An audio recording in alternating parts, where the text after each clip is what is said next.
प्रयागराज महाकुंभ में एक अनोखा आकर्षण श्रद्धालुओं का ध्यान अपनी तरफ खींच रहा है। एक बिल्ली जिसका नाम है मोहिनी, कथावाचक के शिविर में रहने वाली ये बिल्ली अब श्रद्धालुओं के बीच चर्चा का विषय है। कथावाचक राधिका वैष्णव बताती हैं कि जब उनका शिविर स्थापित हो रहा था तभी ये बिल्ली अचानक आ गई। वो देखने में बेहद छोटी, बेहद प्यारी थी, लेकिन कुछ लोग उसे भगाने का प्रयास कर रहे थे। उन्होंने मोहिनी को अपनाने का फैसला किया। राधिका का कहना है कि भले ही वो एक बिल्ली है, लेकिन उसके हाव भाव इंसानों जैसे हैं। सबसे खास बात तो ये कि जब कोई श्रद्धालु उसे मोहिनी कहकर बुलाता है तो वो तुरंत दौड़ी चली आती है। महाकुंभ में इस समय एक बिल्ली जो है आकर्षण का केंद्र बनी हुई है। जी, मैं बात कर रहा हूँ एक बिल्ली की जिसका नामकरण भी कर दिया गया है। उसका नाम रखा गया है मोहिनी। इस वक्त मैं मौजूद हूँ राधिका वैष्णव जी के साथ में। चलिए जानते हैं क्या है आखिरकार पूरी कहानी मोहिनी की। तो सबसे पहले तो बहुत बहुत धन्यवाद बंसल न्यूज़ से बात करने के लिए। Thank you.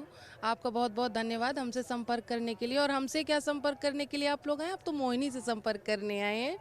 और आप लोगों ने जैसा पूछा कि मोहिनी यहाँ पर कैसे आई, ये रात में बेचारी भटकते हुई ठंड में आई यहाँ पर हमारे शिविर में, या ये कहें कि ठाकुर जी का आशीर्वाद स्वरूप हमको मोहिनी प्राप्त हुई और ठंड से इनको बचाया गया। और हमने नहीं बचाया, भगवान ने बचाया।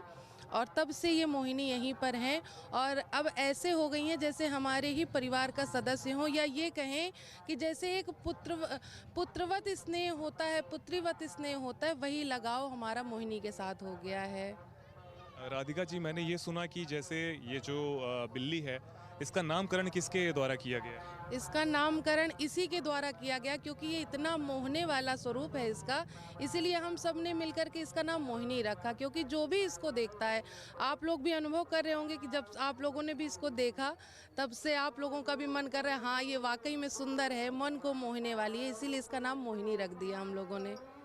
तो मैं ये जानना चाहूँगा राधिका जी कि जैसे हमें ये भी जानकारी मिले कि ये पूरा सात्विक आहार और शाकाहारी भोजन जो है करती हैं, इसके विषय में बताइए।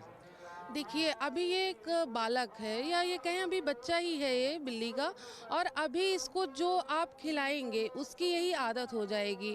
और ये तो माघ मेला है, सात्विक पूरा यहाँ पर चल ही रहा है, तो ये जो इनका मुख्य आहार है वो इनको मिलना नहीं है। और अब इनकी आदत जो है वो सात्विक भोजन की हो गई। जो हमारे ठाकुर जी को भोग लगता है वही भोजन ये पाती हैं। तो अब अन्य कोई भोजन हमको तो नहीं लगता कि अब इनकी आदत डल पाएगी, क्योंकि ये गंगा जी के किनारे जो कुछ पाली अब वही जीवन भर पाएंगे। कैमरामैन संजीव पाठक के साथ अंकित द्विवेदी, बंसल न्यूज़, प्रयागराज।